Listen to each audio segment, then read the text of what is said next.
Okay, I'm Alan Brown, and I'm going to be talking about the sacred geometry of the crop circles, and I'm glad that you've chosen to spend the next hour and a half with me as we go through this. I've got some good stuff to show you. Now, one of the most important symbols in sacred geometry is the Vesica Pisces, which is this diagram behind me. And one of the great things about sacred geometry is it's a kind of physical, tangible tool that you can use, which is open enough to enable you to bring a certain level of philosophical thought into a geometric system. So it's very, very ancient. It's as far back as we can go. People all over the world have used geometry to express a connection to the sacred. And I mean, technically there's no geometry, sacred geometry. There's the same thing. The prefix of sacred just kind of reinfuses the sense that geometry isn't just some dry mathematical exercise that you're forced to do at school. This is sacred geometry is like a philosophical, meditative thing to do, and it's very, very simple and it's very, very cheap. You just need a compass and a pencil and a ruler, and just by playing around with bits of paper, you're able to create structures and systems which reflect deep cosmological principles. And this is, like I say, has been known about for as far back as we can go. Geometry has been used in decoration, layouts of temples, the constructions of designs, and all sorts of things. But one of the central sacred geometrical structures is the Vesica Pisces, which is in sacred geometry. Okay, I mean, and the principle of the Vesica Pisces is you've got two circles of exactly the same size, and the circumference of one, the outer circumference runs through the center of the circle next to it. So they're two equally sized. And in sacred geometry, the simple circle is the circle of unity, of wholeness. That's the idea of the absolute. And all constructions normally begin with the construction of a simple circle. And so from this simple circle of nothingness and everythingness, symbolized by the circle, you move from unity into multiplicity. And this echoes kind of a creation myth seen through sacred geometry, where from unity, God, the absolute, however you want to describe it, has to kind of push against itself in order to create a friction of duality. And from this interplay of this polarity, multiplicity can emerge, and all geometric, all the multiplicity and the richness of life emerges from this simple circle and ultimately returns to it.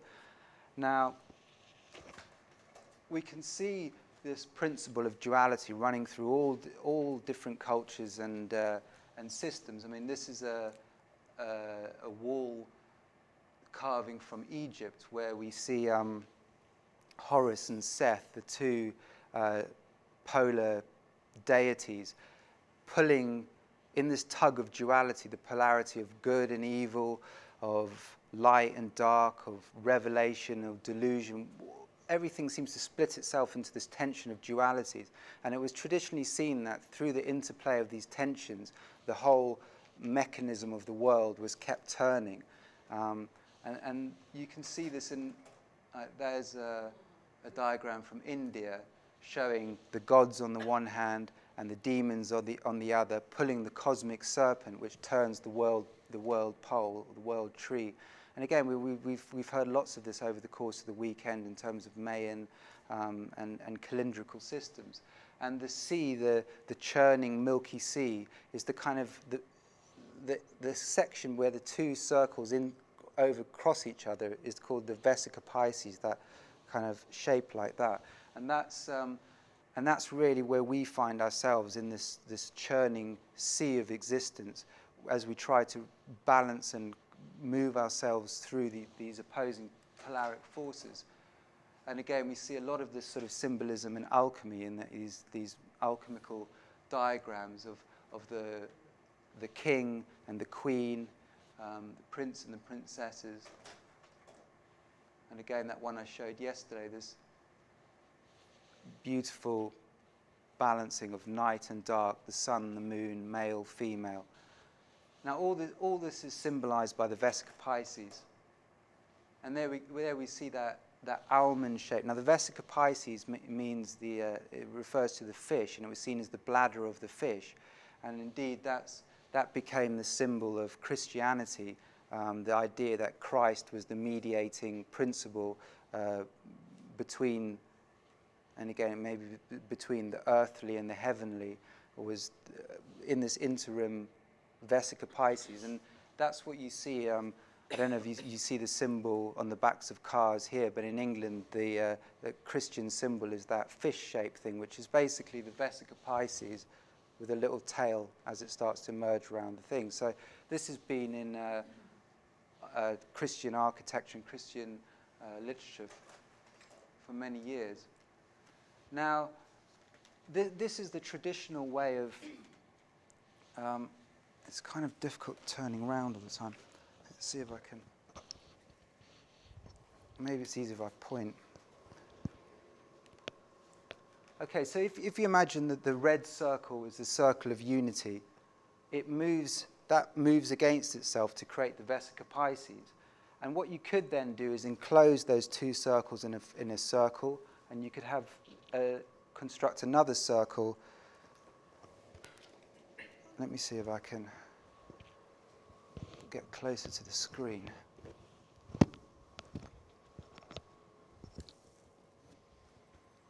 Okay, so that's the circle of unity, the move into duality, and then you could enclose that figure in a circle and have a circle contained in that circle.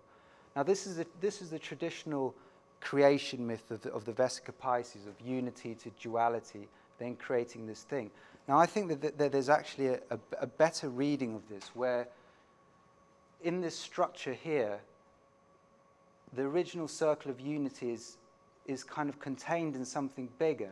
And I think it's a more useful way of looking at it, that if you start with your circle of unity, that the Vesica Pisces unfolds out of it that way, so that the center, the unity, is actually balanced in the middle, and the duality emerges out of it.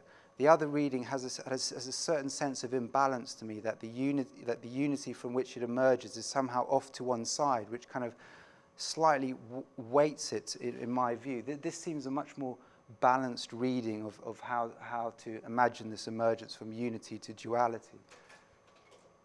Okay, and we saw this in a crop circle in, I think this was from 1994. And again, we can see that lovely flattened circle in the middle, and then the duality merging out from it, then contained in this larger circle. And now, I mean, this was an observation by Michael Glickman, was that when you construct something in sacred geometry, your pencil has a certain thickness, but theoretically, a line in sacred geometry has no thickness. It's a theoretical thickness. By rendering it on paper, you ascribe a certain thickness to the line. And in crop circles, the thickness of the line is often actually deliberately increased to the point where you can actually walk in and around the formation without having to trample down any... the lines aren't thin enough that you actually have to damage crop as you walk through it. The things seem to be constructed in such a way that you're welcomed into it, and you don't have to actually crush down any crop yourself. And so you can see how this line is ascribed a certain thickness, which enables you to walk in to the formation and around it. Okay, now I just want to start to show you a couple of ways in which the Vesica Pisces is being encoded into certain formations. Now, this formation was known as the Beltane Wheel because it appeared on the Celtic, ancient Celtic festival day of Beltane. And this track mark was made by a film crew that came in early and clumsily traipsed out into the middle of the crop in order to get a better angle back. But when that first appeared, it was pristine. There were no marks walking into it. And again, it's one of those where in order to create a circle, you have to have a center point, which in order to construct a circle. And your center point here is way out in standing crop. Now this is, I think in America you call this canola. In England it's called oilseed rape. And it's a very thick celery-like plant, very difficult to lay down without damaging it. And I mean, I was, until last year, I'd never been into an oilseed rape formation, and I had, I mean, it's a lovely sort of story of just showing the levels of synchronicity that go on. Is that in my study, I live at the top of a hill in Brighton, which is a city. But if I look out, if I lean out my window, and I can see one field, and in fact only the top half of one field in my vista. And lo and behold, last year we got a formation right in that top part of the field, which I could see out my study window.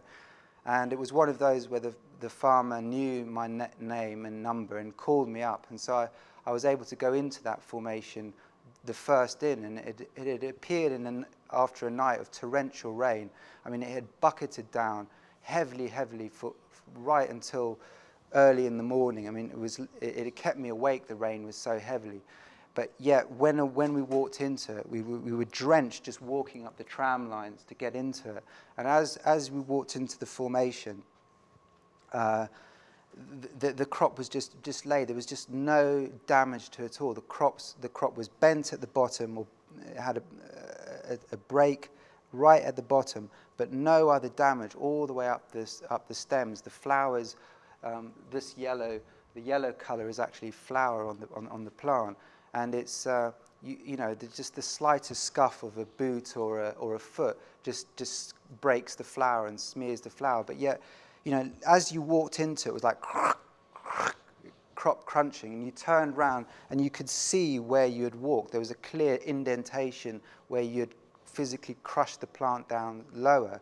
But yet, over the vast expanse of the formation in front of you, it was just unflattened. There was no traces of anyone having walked around it. It was the most extraordinary experience. And I mean, I'm naturally quite a skeptical person, but that one formation has just hammered me to the wall, where I've got to accept that was inexplicable. I just don't know how that could possibly have been done manually. However, this formation, and that's a drawing of it. Now, I'd just like to show how I would go about constructing this.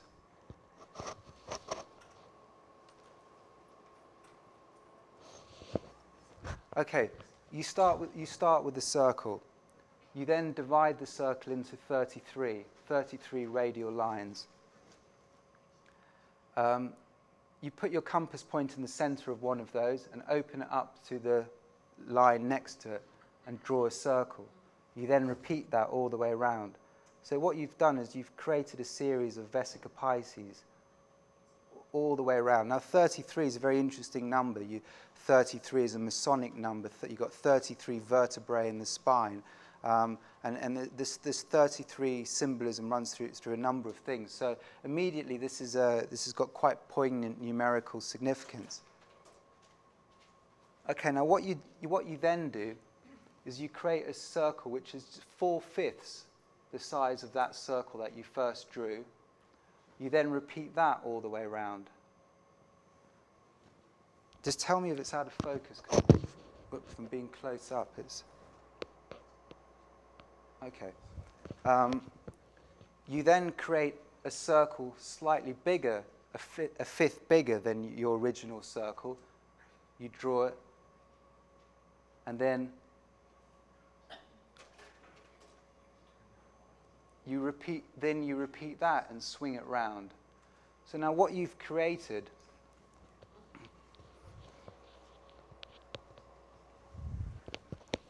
what you've now got is this wonderful system where your outer circle touches the inner circle of one, and the outer circle of the one next to it touches the inner circle there. So do you see what I mean? You've created this lovely, coherent, harmonic system where it's self-referential. And then once you've done that, you then drop out all your construction lines and just leave those parts flattened, and those lines never actually appeared in the crop. And then from that, you've then created this beautiful pattern. So you can see that the relationship, well, this is just several different ways of visualizing the same thing, that this outer circle, which touches the inside of each of these flames. I must add that Beltane is the spring festival. It's the festival of the sun coming back in spring. And so these flames were sort of symbolic of that kind of solar return. But you create this lovely structure. And, I won't spend any more time on that. But the most important thing is to see that your outer circle, if you take your outer circle as one, which describes the inside of that flame and the inside of that flame, and your inner circle, which does the outside of that flame and the outside of that flame, are in 2/3 proportions. Okay, now your basic Vesica Pisces is that proportion. When you start with your circle and you expand the Vesica Pisces out one side and then the other side and then contain it in a circle, those circles are 2/3 the size of your big circle, which is 0.66666. Okay, and there it is in the landscape, right by Silbury Hill.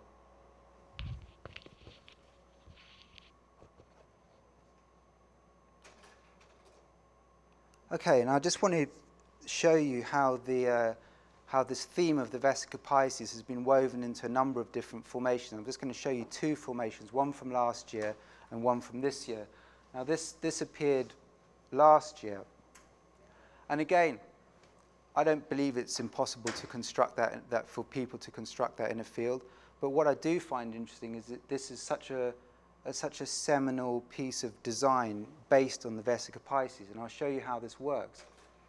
You can immediately see the sort of fractal-like nature, that there's some repetition in the sizing of those three swallows.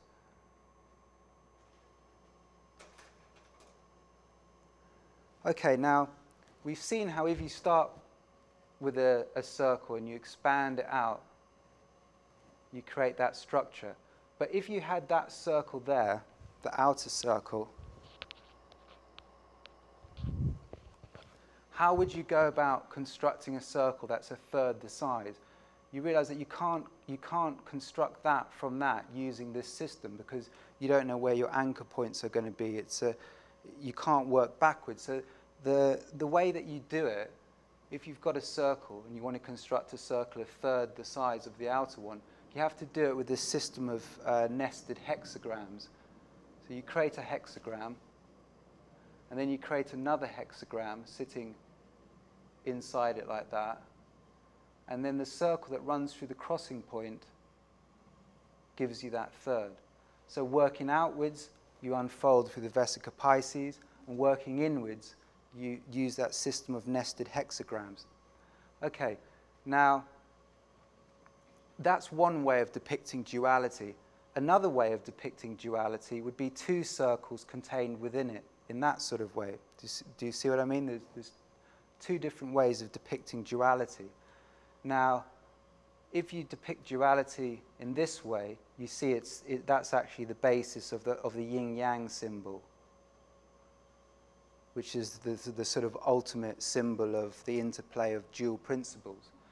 Now, what's so smart about this formation is it utilizes both systems of depicting duality, because if you've got your dual circles like that, and that circle is your 1/3 circle, you then put your compass point in with a 1/3 circle.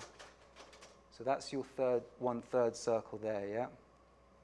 And that's your duality. Is you put your compass point in there, you open it up so your pencil hits there where that one hits that, and you inscribe a circle. If you then put your compass point in there and open it up to there, you can create that circle.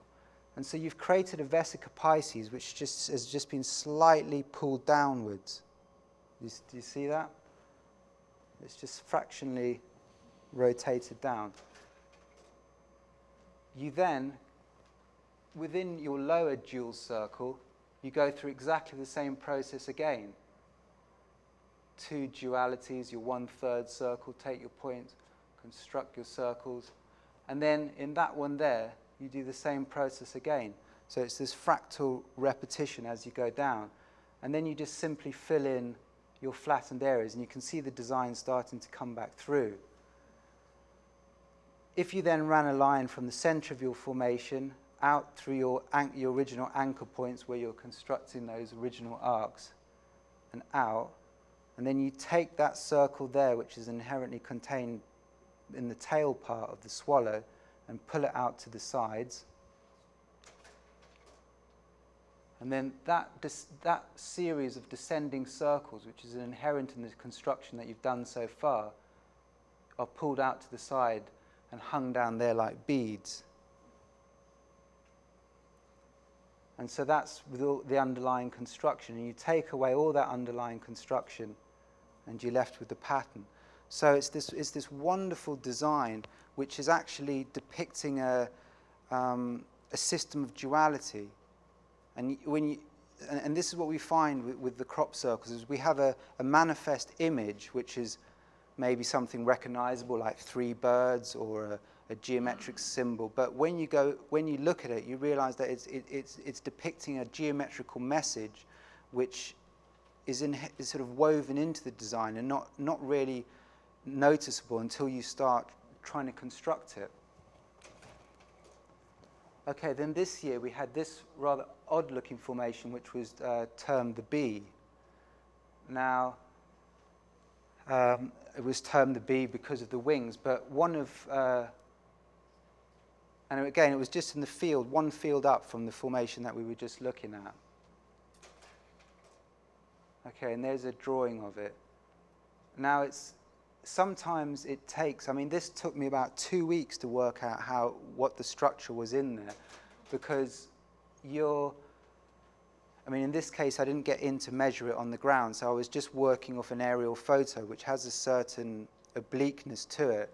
And, really how I work, that's the finished idealized diagram, but I'll return to later. But one of the things that was noticed straight away by certain people was that it looked like, it reminded them of a chakra system where you've got 1, 2, 3, 4, 5, 6, 7, and the crown chakra there. So within a few days of appearing, a few people started commenting, hey, it reminds me of the chakra system, which was kind of interesting. And I'll return to that theme as we go on. But this is just showing you how I would kind of go about trying to unlock the geometry of it by just, it's an incredibly torturous program, and I'm not very computer literate, and I'm not mathematical either, so it's just a process of trial and error, just sheer head bleeding repetitive work. But I was just looking for patterns, and the best thing to do is just to start overlaying circles and working out where the center points are, and just trying to just overlay circles and try and get it adjusted so you're getting a bird's eye perspective, and then just seeing if there's any patterns. So from overlaying all these circles, I immediately started to see that there appeared to be some kind of system of Vesica Pisces where that circle, which seemed to be contained in that bit there, if you unfolded it, kind of seemed to give you that inside circle there, and that seemed to fractally repeat. So there appeared to be some kind of coherent system going on there. And this is eventually how I worked out how it works. And again, it's so simple, which is the thing that mustn't be forgotten with the crop circles. The whole point of the crop circles is it's supposed to be accessible for people like me, and presumably, I don't want to dumb you down, but people like you, that we aren't mathematicians, we aren't highly skilled. These are simple, accessible, very open and welcoming designs. Now, this is how you'd go about constructing that. You start with your Vesica Pisces, again remembering this is symbolic of the unfolding from unity into multiplicity. You then construct a line from there to there, there to there. You put your anchor point in there. Well, I think, do I work out? Yeah, compass point in there, open your pencil to there, and you swing a circle. You then, okay, so in order to do this geometrically, you now have to construct a hexagram within a hexagram to create your 1/3 circle, which you've got there, and unfold it into duality again. Okay, you then, and when you've done that, if you took your opening circle and moved it up into the circle that you've subsequently created, it would be 3/4 the size of your opening circle. So there's that duality. The Vesica Pisces has that 1/3, 2/3 relationship going on. But by having that straight line construction, we've now starting to create 3/4, quarters, 3/4, which is a different sort of system within it. Okay, and then you just repeat the process again. Line on the top, line on the bottom, compass point in there, open your compass to there, swing another circle, move your circle that you've done before up, and then you keep repeating it. And so what you then get is this like fractal unfolding of this Vesica, increasing in this beautiful proportion. Okay, now then I noticed a very, very interesting thing. If you can see how this outer circle here slightly overlaps the circle beneath it in each case. But if you were to ascribe a thickness, that thickness there, and keep that thickness all the way down, so this circle with its center there, you would touch it there and draw it in there. You see what I mean? Your thickness from the original one, you've maintained all the way down. And what you do when you get that is you create this system of like the caduceus, what you see on like the sign for the medical ambulance work or whatever, with two serpents going like that. And by keeping that thickness maintained all the way down, it crosses exactly 7 times before. If I went down to the next one, you wouldn't have that gap in between it. That gap would be extinguished. So in order to preserve that circle, it crosses 7 times. Now and I thought, hang on, that's interesting, is that someone's noted just from a purely symbolic way that this is depicting a system of chakra systems, is that when you've unfolded the geometry, it's got that inherent 7 crossing points. So, and alternatively, another way of depicting is just to ascribe a thickness to your Vesica Pisces. But again, it crosses 7 times, but that one's nice in that the last crossing point seems to cross at the point of singularity, right at the start of that cone of expansion. So how this works, this pattern could be extended out infinitely into space. You start from a single point of singularity and you fold out infinitely. Now, at any point in that infinite expansion, if you jumped in and said, right, this is the point of thickness that I want to ascribe to it, it would actually take you back down to your point of singularity in 7-fold crossing. No matter how big it was, it would eventually, in 7-fold crossing, lead you back to that point of singularity, which is, to me, is extraordinarily rich symbology. The proportion of that crossing point to that crossing point, the one above it, call that one A, call that one B, is synchronistically 4 nested hexagons. And again, I don't know why that works, but it does. Okay, now what's so interesting about that cone that we've created is that if you were to rotate it 6 times, it would map itself perfectly 6 times. So this is like a 6-fold cone that's been created. And I just thought it very, very telling. I mean, this is a diagram by the theosophist C.W. Leadbeater. And where 77 years prior to this formation, he had had the intuition that the Kundalini energy in the chakra system was this serpentine progression of energy folding out into the wings. And again, I mean, we've seen this in cosmologies from all around the world, Egyptian, Mayan, this interplay of the winged disc and the winged serpent. And again, often related to the energetic system, both of the body and the planet. So I thought that, I mean, those two formations are incredibly far-reaching in the message that they're portraying. Okay, that was just really a. Whoops.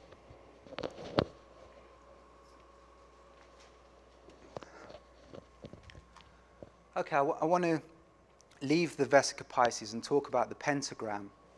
And I mentioned this yesterday, how the pentagram is symbolic of generic man. We are in sacred geometry depicted by the pentagram.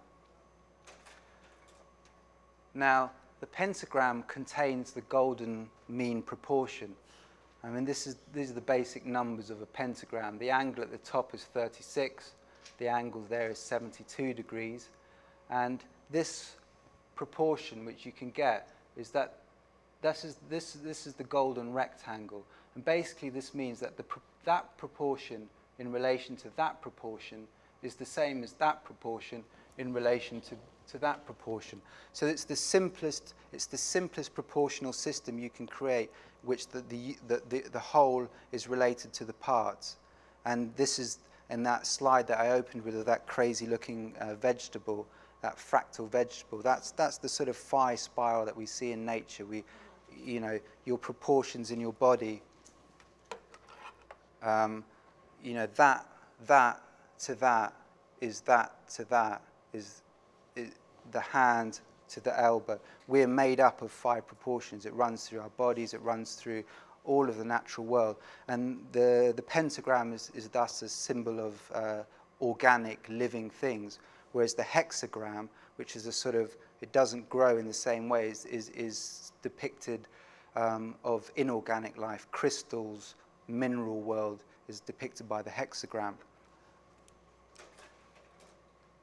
Okay, now this is the way that you could create a series of fractals within a pentagram, and this just showing a basic fractal system inherent in your basic structure. Now that basic structure seems to have underpinned all the pentagram formations that we've had in crop circles. And I was just showing you just different variations of how you can just use that basic grid to create all different sorts of, and all the, like that pentagram there is in a certain phi proportion to the bigger one, just as that one is in phi proportion to that one. And whichever way you go with this fractal, it's reiterating this basic proportion.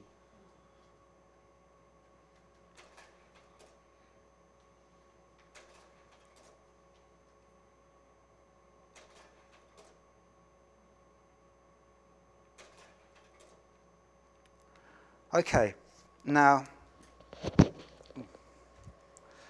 this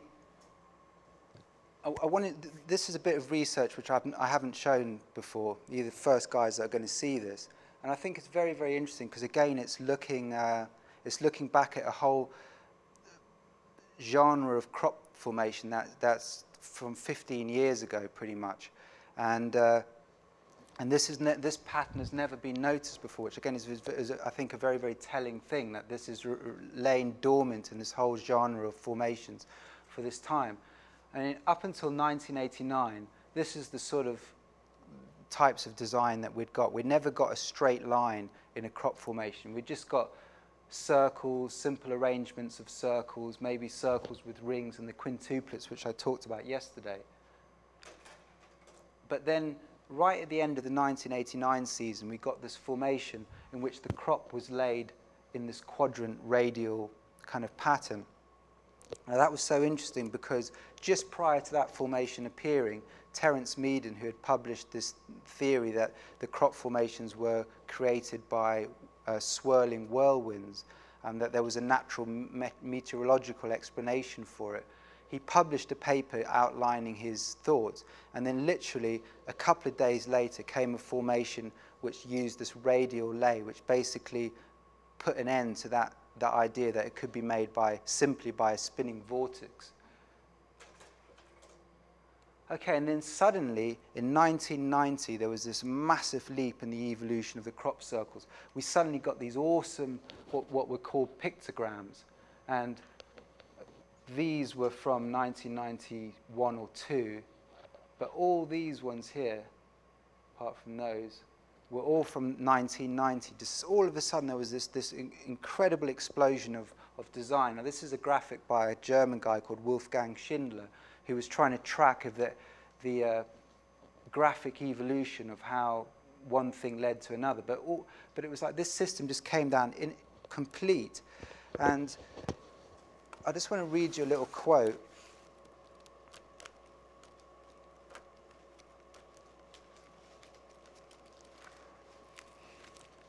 Which was, there's a guy called Carl Lungman, who's, he collected the most comprehensive database of Western ideographic symbols, and going right back from cave paintings to the sort of petroglyphs that we see here. When I was traveling earlier up this week up in the Hopi land, there was these pictograph carved on the rocks and stuff, which we get in cave paintings elsewhere.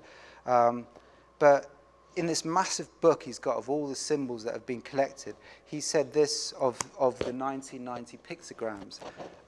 He said, to a researcher of Western ideograms like me, some of the structures, i.e. some of these structures, give the impression of being familiar, but when I compare them to ideograms that have been used or are used, they are still new in the respect that as far as available sources are concerned, they have not been seen on this planet in the cycle of ideographic evolution began about 20,000 years ago.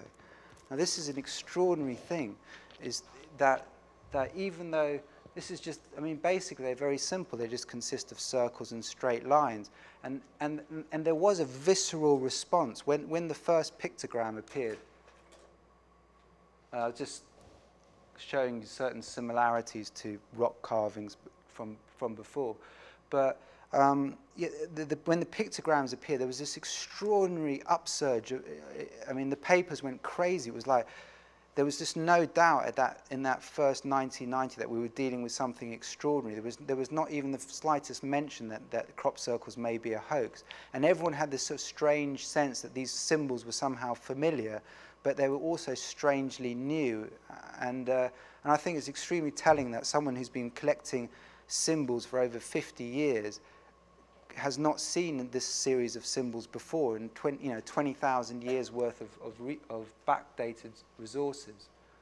But I mean, I kind of liken them to, these are the ground plans of the Gothic cathedrals, and I just thought there's a certain similarity between these strange protuberances, which were either called keys or claws, depending on your nature of interpretation.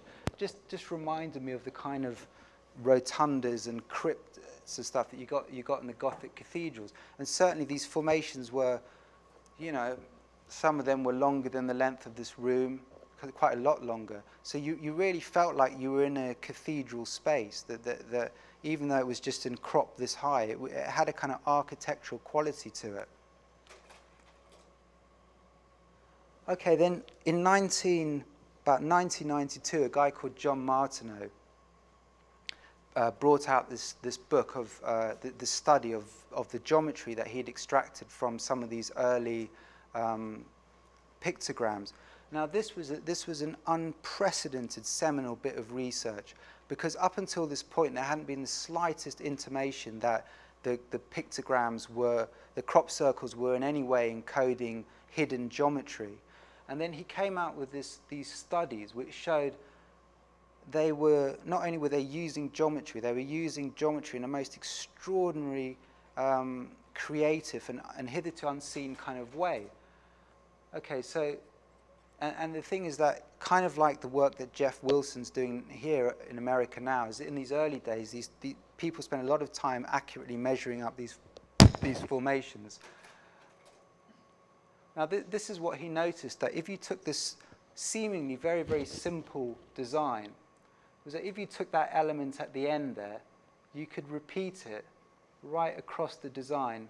And again, like we saw in the Silbury Hill formation, the outside of one circle is touching the inside of the other. And as you move along, it centers exactly on the center of that section, and you repeat it along, and it centers exactly on there. So that he called the spacing of elements. He then noticed that if you put a circle with your compass point there and opening your pencil to the center of that, you create a circle, which if you put a triangle in, it ran through the center of that part. You put a circle in that, another one in there, and then another one in there. You created that element there. So there was that structure. And then he noticed that if you used a system of nested squares, you again referenced, notice how these little small circles, which appear to have no function in the design, suddenly are meaningfully placed. And then, I mean, look at that. Look how incredible that works.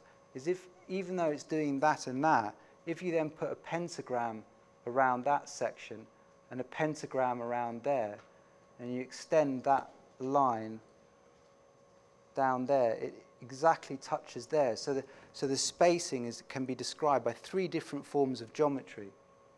And look how these are then meaningfully accessed by the pentagram as well.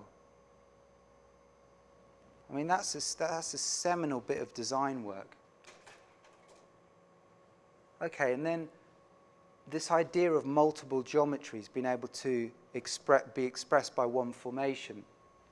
This was a formation in 1991, Barbary Castle, very famous crop circle. And again, an unprecedented symbol. I mean, it came out so early. We'd just had simple circles the year before. Then we had the pictograms, and suddenly the year after we got this extraordinary alchemical-looking symbol.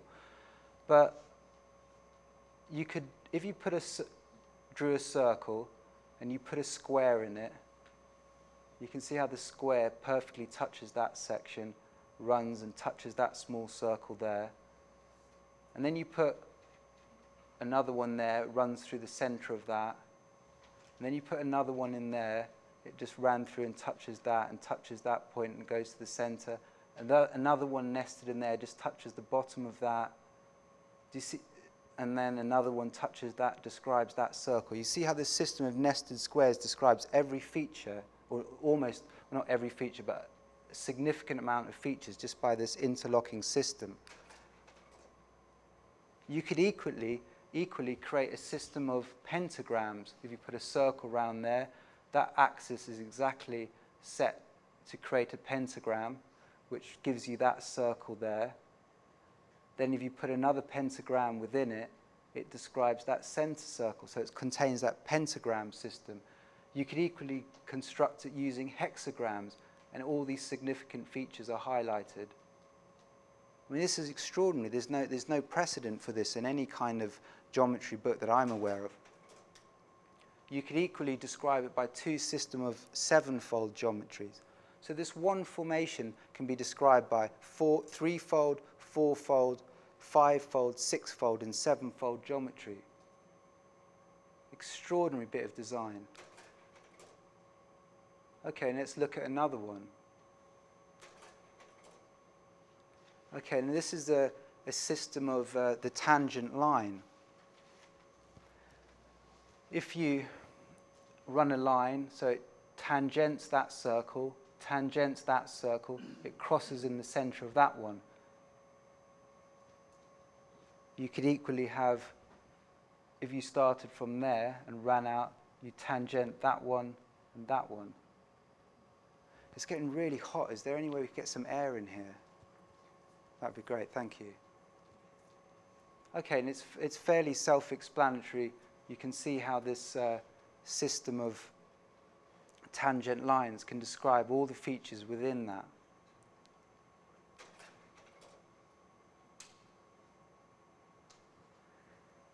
Okay. Now, if you could also describe it by a system of octagonal geometry. Is if you put your compass there and open it out to the center of that, so that's brilliant, thank you. describe a circle. You then create this eightfold star. You create the inside of that halo. Equally, you could put a fat eightfold star around this section. It describes the thickness of your halo there. And then if you put that and that together, you create this interlocking system of eightfold geometries which is locked together.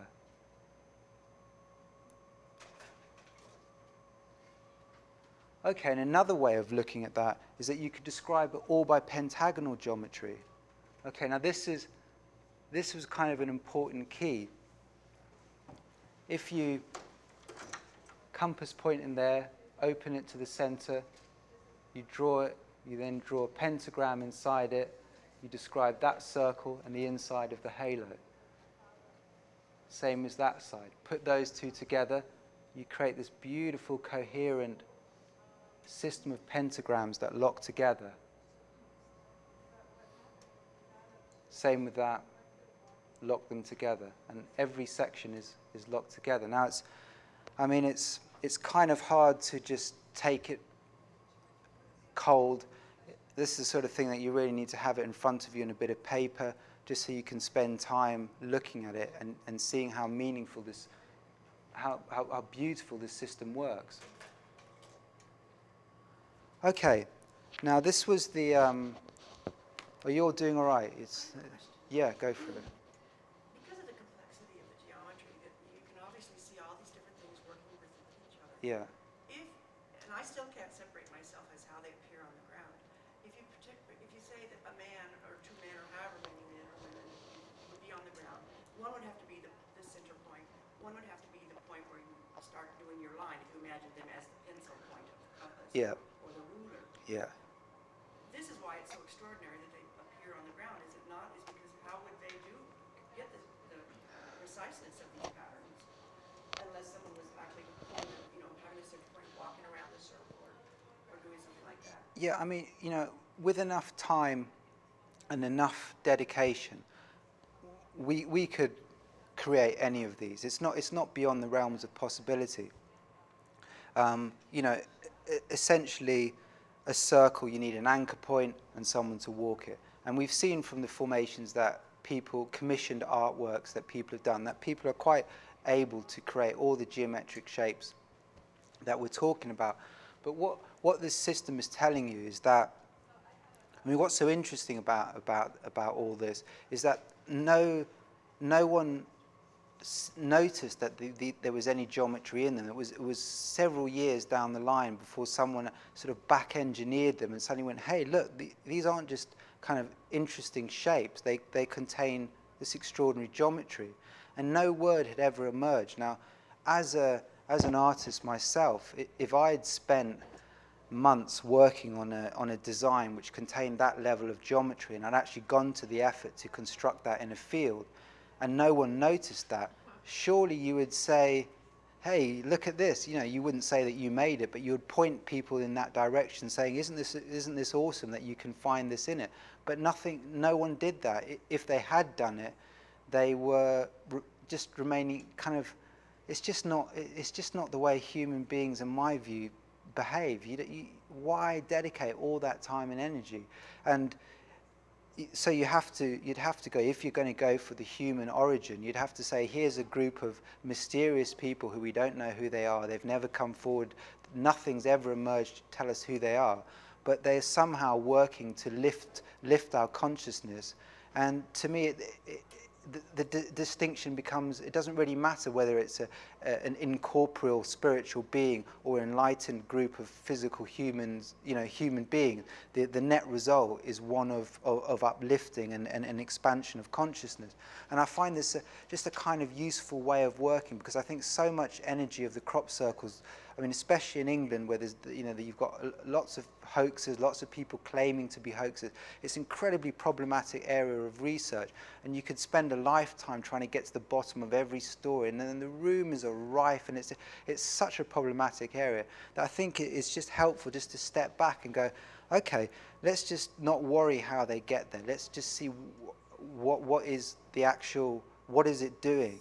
And I think when you do that, it just sort of, it just becomes a little bit more a relaxed way of working. And you know, I mean, like I was describing about that formation I went into where there was just no damage. I mean, I have certain personal markers which makes me go, I really, really doubt this is people doing it. But to say glibly it's impossible that people could do this would be an inaccurate thing to say. And you know, I consult with a field engineer who lives in Texas who's very interested in how you would go about constructing these things. And he's able to say, well, I reckon this would take 8 people, 10 hours to do. And so I've got a kind of gauge of, and they're always hovering in that liminal zone of just possible, always just possible, but always with an extra dimension to it, which makes you go, come on, I don't know anyone who can do that.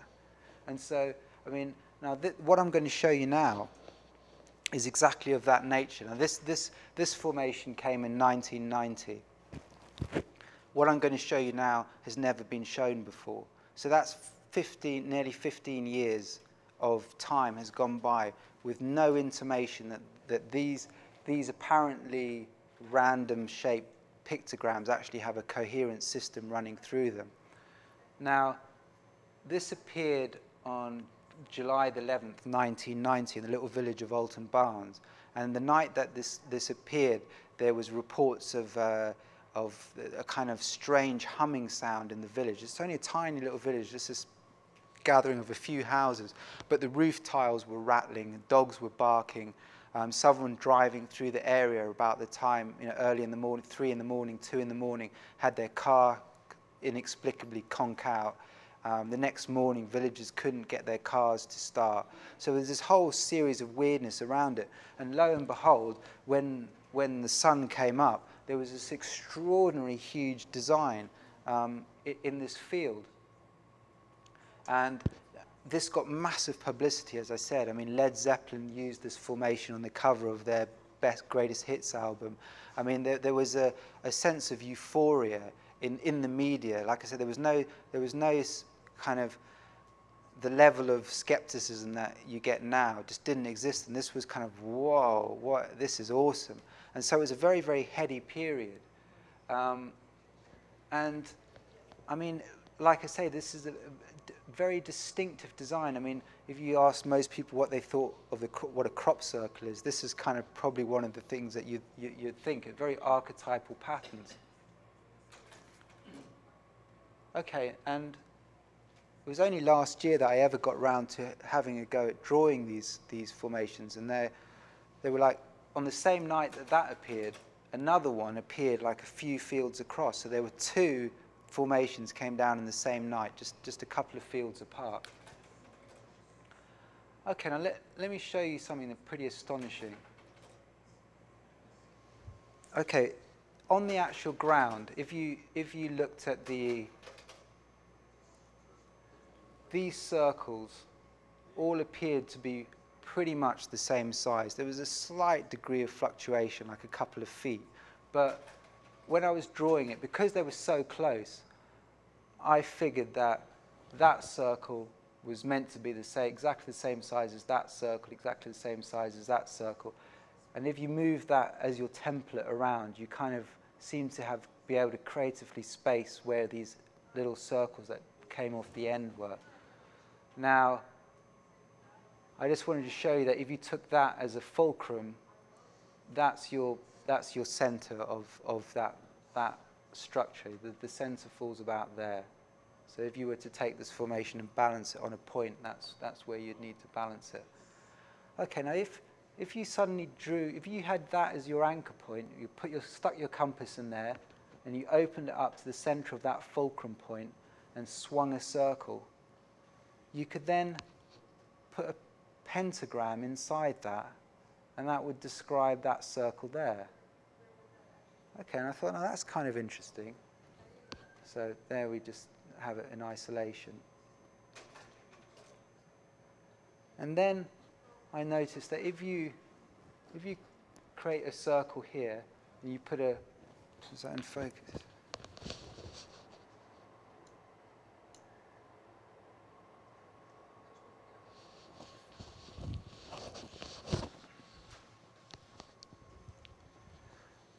and you put a pentagram inside there, it describes, you've got two proportions you can derive from a pentagram. You've got the circle that is contained within the pentagram, and you've got another circle that could run through the crossing point of a pentagram. Yeah, you see each pentagram can give you two proportions, the one that's contained and then the arm crossing circle. So here we see that the arm crossing circle seems to describe the outside of that ring, and the circle that's contained by the pentagram seems to describe the inside of that ring. Now, you could lay pentagrams out over anything, and you could go crazy, and it would be just a kind of exercise in madness, really. In order for it to be meaningful, your pentagram, your system has to relate to each other in a coherent way. And this is what's so extraordinary about it, is that as you start to go down, there's like a meaningful relationship between each pentagram relates to the other one in a consistent manner. So if you put a pentagram around that circle there, you find that the circle that contains it exactly touches the legs of that pentagram that you'd constructed up there. Okay, now if you put a pentagram around this circle, you've got it pointing up there, and see this pentagram is containing the circle. If you constructed a pentagram that hits it on its arm crossing points, pointing downwards, it exactly touches that little small circle in there. Or if you put a circle, a pentagram around that one, okay, now these appear disjointed, they're just floating in space. However, when you put them together, you again create this extraordinarily meaningful relationship. That one pointing down touches that circle there. If you construct that pentagram there, the circle is cradled inside the arms of that pentagram there. It's like it's slid up into it and just tangentially just touches against it. Now if you put a pentagram around this circle here, it touches that one there. So those two are just both touch that little internal circle there.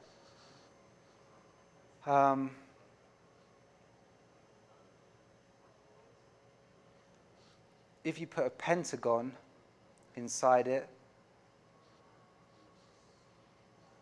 no, that one may be confusing. A pentagram on the arm crossing point there touches that lower circle there. So do you start to get a sense of what's going on? This is like a design, an implicit design system based purely on pentagrams, where the whole thing is self-referential, and it's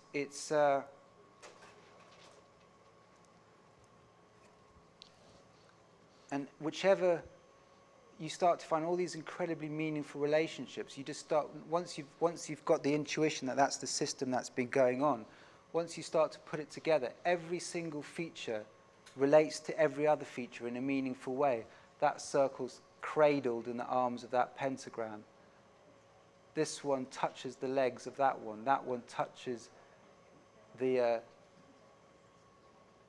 I mean, again, it's kind of, when you see it all in one shot, it's a bit difficult to extract yourself, to work out what's going on. But the longer you look at it, you'll see that everything relates to everything else in a meaningful way. That pentagram's legs touch that pentagon there.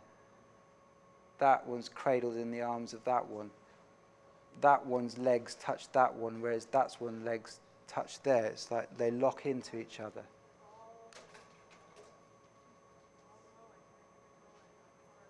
And so you're able to go from the bottom to the top purely with pentagrams. No other feature is needed.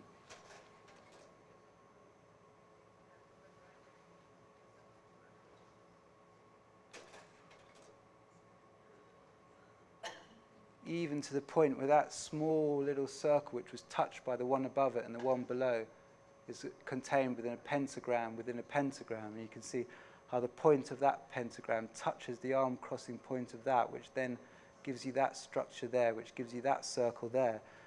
that big circle relates to that one. They touch together there. And remember, that's the fulcrum point of the balance of the formation. Okay, and then you can see that you also get these nice tangential lines coming out. Okay, and you think, what I then did was created an idealized diagram just purely from this pentagrammal system, took its outline and laid it over the formation in the field, and you can see how accurately that lays over it. I mean, maybe the next shot will give it a slightly better. Okay, so that's the idealized diagram laid over the actual formation in the field. And okay, you've got a little bit of mist there and there. That one's slightly smaller than it was on the ground. But you've got to remember that this formation came down a year after the most complex thing that we'd got was a circle with a ring. And suddenly the next year was this incredibly long, unprecedented formation, which contains this system that's remained hidden for 15 years. Now, I find that extraordinary. I mean,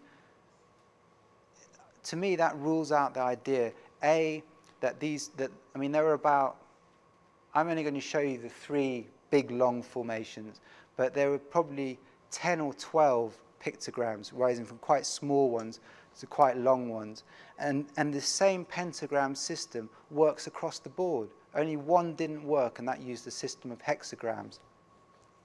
So you go, if these were made by disparate groups of hoaxes that had no connection to each other, they were coming up taking the first one as an inspiration, saying, hey, we could go out and do something like that. It's just circles and lines. They wouldn't all work. The same system wouldn't work for all of them. If I gave you a bit of paper and a compass and you just created your own pictogram and we then laid pentagrams over it, it wouldn't work. You may get 1 or 2 coincidental, meaningful proportions, but this really does appear to be a comprehensive system. And I think that the notion of an underlying comprehensive system, again, is like a conveyor of intelligence. That this is what we're seeing, that this isn't just random squiggles in the crop. This is a whole comprehensive system that had been thought about beforehand and then laid out. Okay, this is the formation that came the same night as the one that we've just been looking at. And there's the silhouette drawing of it. Okay, now let's see how this one works. This is, in fact, probably a little bit clearer. I was getting a bit better at doing these diagrams in a coherent way. Okay, I'm saying that circle, that circle, that circle, and that circle are all intended to be the same size. If you put a pentagram around that circle, a pentagram around that, a pentagram around that, and a pentagram around that, immediately the whole thing just locks together. And you can see how beautifully it fits. The legs of that pentagram touch the legs of that pentagram.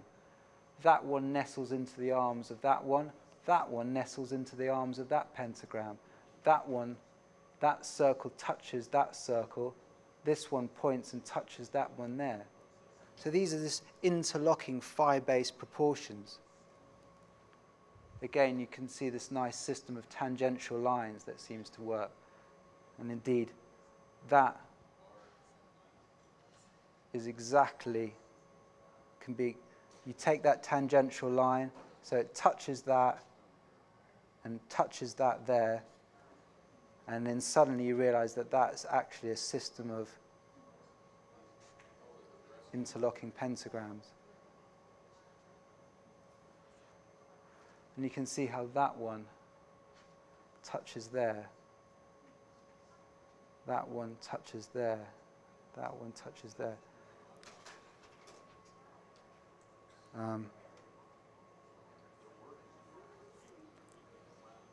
Okay, if you slid that down, even this becomes meaningful. The spacing there. And again, it starts to look kind of complex when you have more than 1 or 2 laid over, but again, you can see how that pentagram there actually forms the sides of an internal pentagram which defines that small circle there. And that one nestles in against that one. It's two pentagrams have slid into each other. And again, we don't need to work through it in detail, but you get the gist of the system.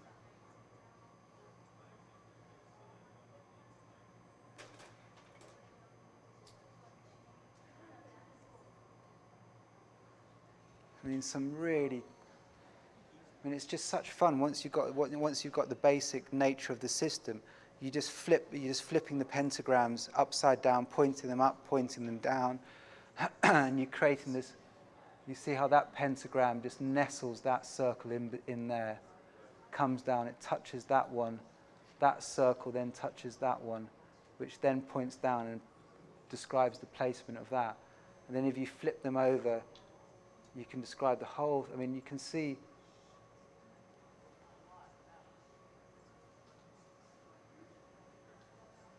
It's like a sort of incredible journey of phi-based proportions. And you can see how that one nestles in there, and that one nestles in there. That touches the legs of that one.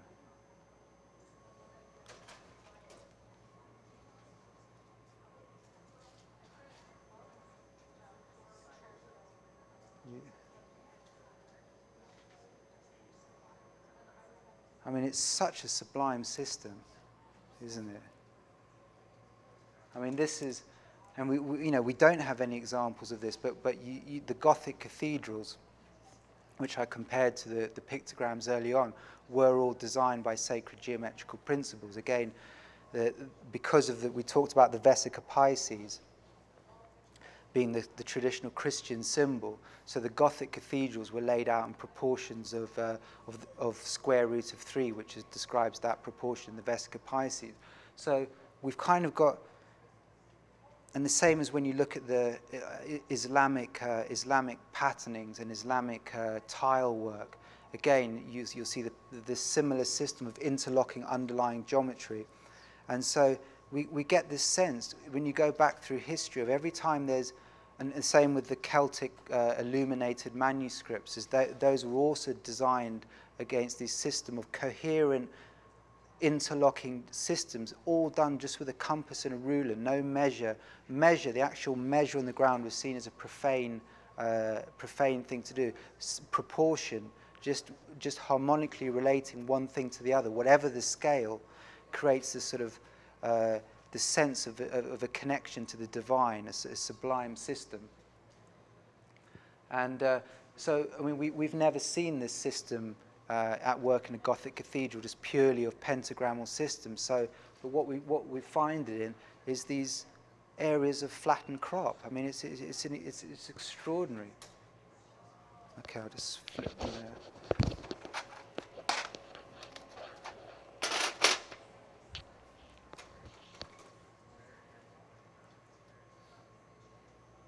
Again, you can see how that touches the pentagram, the pentagon, touches that.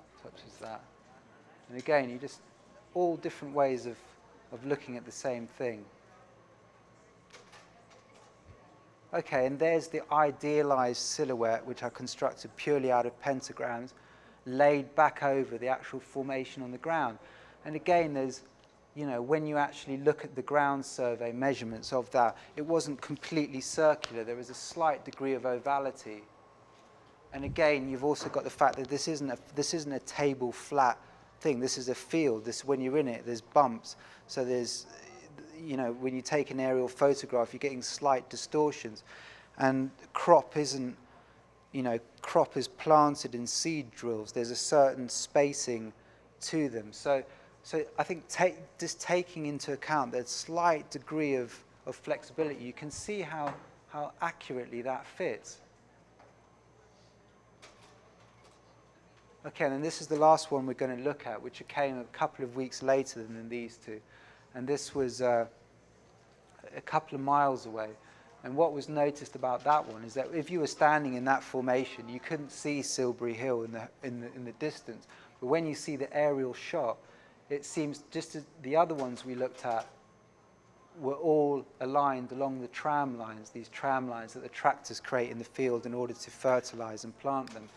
But this one was against, it didn't run along the tram line, it cut it.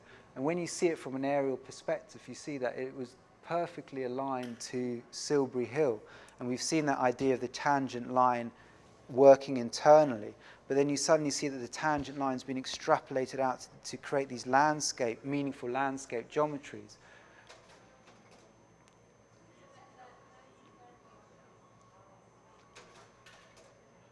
Okay, and there's a silhouette of that one.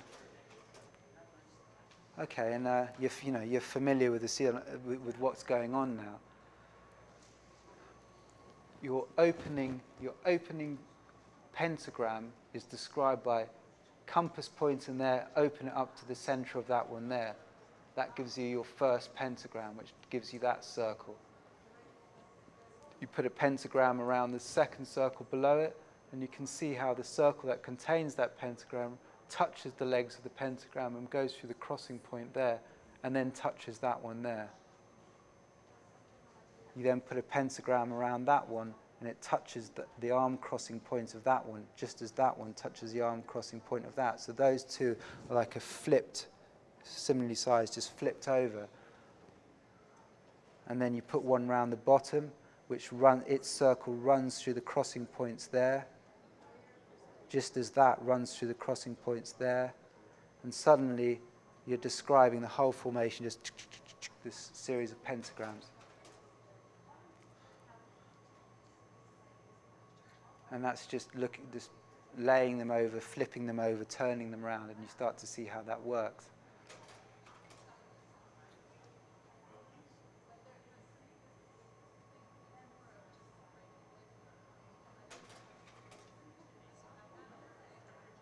Okay, and you just build it up and you build it up, and you could spend a few hours just finding beautiful, harmonic, meaningful relationships. But what was so interesting, we saw how that was laid out in the landscape, traversing the tram lines.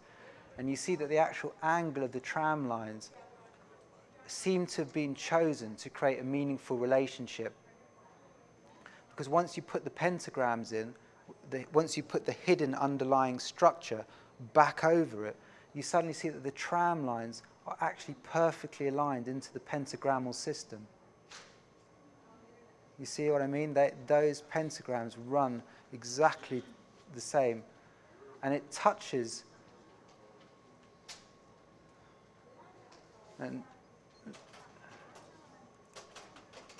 Okay, so that internal circle there touches a tram line. Now, these look like they're regularly spaced, but because it's actually someone in a tractor driving up and down a field, there's actually a slight degree of fluctuation. Some are wider and some are smaller. And what's so extraordinary about the exact placement of where this fell is it seems to, whatever put it down, whether it's either incredible synchronicity or coincidence, seems to have gauged a place in the field where even if these were regularly spaced, it wouldn't work. But this exact location seems to create this meaningful relationship. That internal, anywhere where I've put a circle darker, it touches a tram line. So that internal circle there touches that inside tram line, which creates the side of a pentagram. That one, this circle here, touches that line as well. This circle touches that tram line there, and it also touches it on that side. That circle that's contained in there touches the outside of that tram line there, which is also part of the arm of that. So do you see what I mean? It's like it's locked itself into the actual tangible landscape. And there's the idealized geometry laid over the actual photograph. And you can see what I mean. Look, there's the circle touching the tram line, touching the tram line, touching the tram line. That circle there, touching the inside of that one, touching the tram line there. This one touching that tram line running through there. Do you see what I mean? it's just an extraordinary bit of work. What time are we on, by the way? A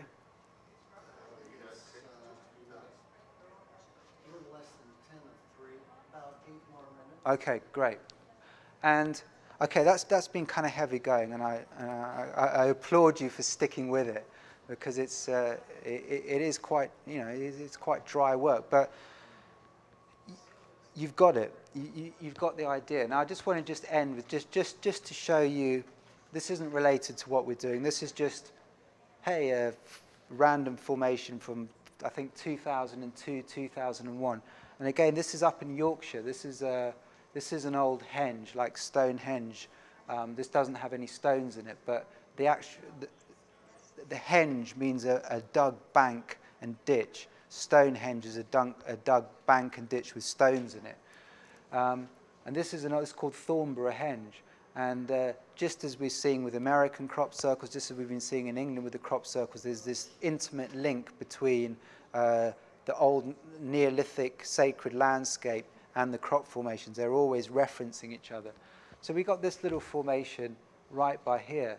And this is just, there's a big environmental protest going on because they want to dig up all the surrounding fields for quarrying and destroying this ancient series of henges, which seems to have a really, really important astronomical alignment. And it seemed like the crop circle, by the crop circle appearing there, it gave the campaign a huge publicity boost, which was, so again, if that was made by someone, good on them. This is, and if it wasn't, then good on whoever did do it. Okay, and there we see it close up. Now it looks very, very, very, very simple. I mean, we hadn't seen anything like it before, but it's just these lovely series of circles. Now, what was so interesting about it was if you go and hoax a crop formation, you do it with a board. You've got a board of however much long, and it's on a rope, and you just put your foot on the board, and you just and you flatten the crop down, and that's the standard method that's used by crop circle hoaxers. The thing is that what we find in the consistently good formations, the ones that just go, wow, that's an impressive design, is that these widths aren't just random, the thickness of a board. If someone made it, they've pre-calculated the whole thing to size the board in order to create a meaningful geometry. Do you know what I'm saying? When I've been into hoax formations, there's a kind of, that sometimes the design can be quite impressive, but inevitably you'll find that the thickness of the actual line they've put down, no forethought has gone into it. It bears no meaningful geometrical relationship to the whole design. Okay, and there's a silhouette. But what we find with this one is that like we saw in the Silbury Hill, it's completely harmonically related. The thickness of the line that's been put down is so sized that the outside edge of one touches the inside circle of another. The outside circle of that touches the inside circle there. The inside ring touches the outside one there. These small circles all touch each other on the outside. You see, they all butt up against each other, whereas these outer ones hit it in a meaningful way. The outside's touching the inside's touching the outside. And so what you get is, if you repeat it around, you get this beautiful, beautiful sort of harmonic pattern, which look like, and there you can see that you by everything touching everything else in the way you do, you start to create this like structure that looks like coral or something. Okay, and the internal circle sized by this lovely 12-fold geometry. And it's like droplets of water being dropped into a pond, and these ripples just going out and touching each other. I mean, it's so beautifully proportioned. And what's so extraordinary is that if you extend the pattern out, it extends in one of two ways, and it can either extend out that way, or it can extend out that way. And I just think, again, this is just such a sublime design system. We've got, I think we'll end there. I think we'll just leave it at that, because you've all done very, very well. So, I think it was interesting, that very first slide you had, the flower, yeah. was that last design.